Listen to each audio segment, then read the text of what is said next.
Kalau kalian lihat, startup kan sering dibilang disruptif ide-idenya ya, yang mengganti suatu sistem, karena mereka tuh semuanya menyediakan.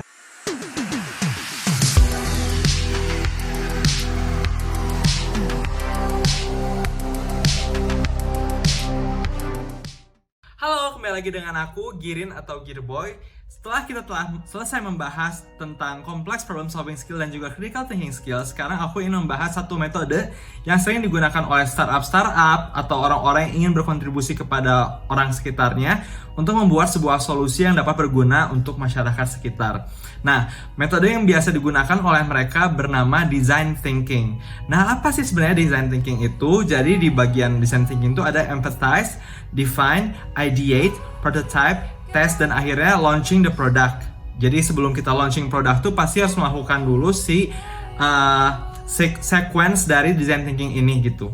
Nah, mungkin aku jelaskan lagi apa sih sebenarnya design thinking itu sebenarnya. Jadi ini tuh biasanya digunakan oleh startup seperti yang aku sudah sebutkan sebelumnya untuk membuat sebuah produk gitu. Nah, metode ini merupakan sebuah proses iterasi untuk satu, mengerti calon pengguna produk, jadi benar-benar mengerti user-usernya di luar sana. Yang kedua, challenging assumptions seperti yang ada di bagian critical thinking. Dan yang ketiga, menemukan akar dari permasalahan seperti tadi yang sudah dibahas di awal soal critical thinking dan complex problem solving. Nah, design thinking ini pun digunakan untuk menemukan strategi atau solusi alternatif. Nah, intinya apa?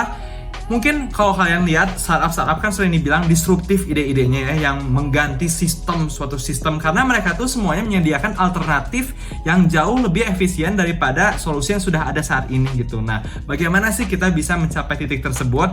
Mari kita bahas. Nah, jadi di design thinking ini tuh ada yang namanya pertama, empathize, seperti yang aku bilang. Nah, dalam empathize ini apa saja yang harus kita lakukan? Pertama, observe atau amati calon penggunamu gitu. Nah, lihat kira-kira, misalnya nih, contoh kasus Gojek gitu ya. Kira-kira orang-orang yang pakai Gojek tuh gimana sih? Kita observe orang-orangnya terus kayak, oh mereka ternyata naik angkutan kota gitu, oh mereka naik public transportation seperti bis dan lain-lain gitu.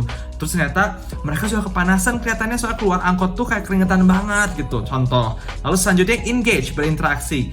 Jadi saat kita ingin membuat sebuah produk, kita pun perlu melakukan interview kepada orang-orang yang memang kita tujukan produk itu nantinya gitu. Contohnya aku nih yang sering naik angkot gitu, kamu tiba-tiba nanya kayak, Girin, coba ceritain dong gimana rasanya naik angkot. Aku cerita kayak, aduh gak kuat naik angkot mah, panas pisan gitu, panas banget, suka kayak oven berjalan gitu angkot tuh, misal contohnya kayak gitu kan ya. Dan terakhir, immerse, coba rasakan gitu, kalian pun cobain gitu. Saat kalian melihat bahwa banyak user yang kayak kepanasan naik angkot segala macam, cobain naik angkot gitu, kira-kira apa sih yang bisa ditingkatkan, atau kayak, oh kayaknya memang nggak bisa nih kalau misalnya bentukannya public transportation kayak gini gitu.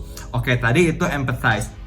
Setelah kita berempati dengan user-user yang ada, kita perlu mendefine problem yang ada, yang kita miliki gitu. Nah, define itu bagaimana? Yang pertama adalah state the problems gitu. Kayak tadi, kita tuh harus nyatet atau kayak state apa aja pains atau masalah yang dimiliki oleh customernya atau calon usernya nanti gitu. Kayak tadi aku bilang kepanasan di angkot, terus kadang-kadang lama ngetemnya. Oh, itu tulisin aja dan dicatat.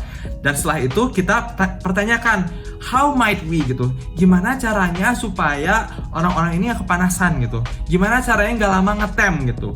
Atau kayak, wah ternyata ojek pangkalan tuh mahal, gimana caranya supaya bisa murah gitu. Nah, itu bikinlah pertanyaan-pertanyaannya sebagai list. Nah, setelah itu barulah kita langsung ke ideate gitu. Berikanlah ide kalian gitu. Kayak contohnya brainstorming gitu, menjawab si how might we tadi yang sudah aku katakan gitu. Kayak ada beberapa pertanyaan, berarti kalian langsung brainstorming, gimana ya caranya supaya nggak kepanasan gitu. Gimana caranya sambung-sambungkan semua idenya dan semua masalah-masalah yang dimiliki oleh calon user, dan nanti bisa ketemu satu ide gitu. Dan tips tambahannya adalah kalian bisa menggunakan thinking tools yang nanti akan diberikan setelah materi-materi ini selesai dikirimkan gitu. Jadi nanti akan ada materi susulan soal thinking tools. Nah, setelah ideate, udah punya idenya nih, kita harus membuat prototype namanya. Jadi prototype ini bisa dibilang kalau misalnya software beta versionnya gitu loh, yang belum selesai tapi udah bisa dipakai. Atau sebutan lebih teknisnya lagi adalah minimum viable product gitu, atau MVP. Jadi itu tuh produk yang minimal banget tuh harus punya fungsi ABC gitu. Kayak misalnya contoh lagi Gojek, minimal viable produknya yang penting adalah orang-orang bisa mesen ojek di tempat A atau B gitu. Itu minimalnya doang, nggak perlu ada GoFood, nggak perlu ada yang lain-lain, pokoknya minimalnya banget tuh harus bisa mesen ojek gitu. Nah, itulah prototyping. Setelah ada prototype jadi, nanti kita tuh harus melakukan testing gitu. Nah, itu kita menanyakan ke orang-orang yang kira-kira calon user kita kayak, halo, boleh tolong cobain nggak produk kami gitu.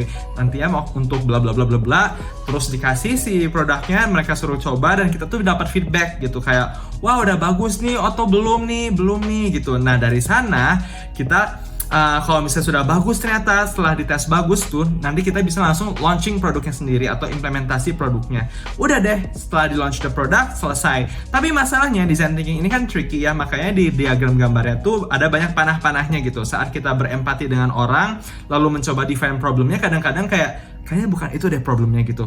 Jadi kadang-kadang kita harus balik lagi, berempati lagi dengan calon user kita. Atau saat di ideate harus kayak ternyata idenya tuh kayak, aduh kayaknya kurang deh, bukan ini idenya gitu. Harus balik lagi ke define. Atau bahkan pas testing gitu, pas udah mencoba prototyping ternyata bukan itu yang diperlukan gitu. Atau kayak, waduh masih rumit banget gitu. Nanti bisa balik lagi ke ideating lagi, bikin ide lainnya, dan lain-lain. Dan terus ada cycle-nya seperti itu.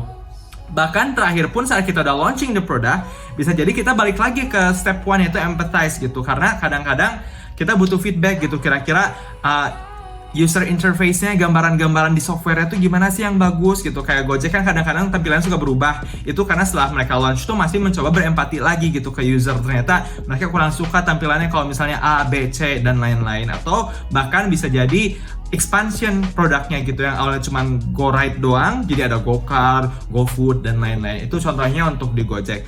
Mungkin itu yang bisa aku share tentang design thinking. Semoga bermanfaat. Sampai bertemu lagi di materi selanjutnya tentang thinking tools. Bye!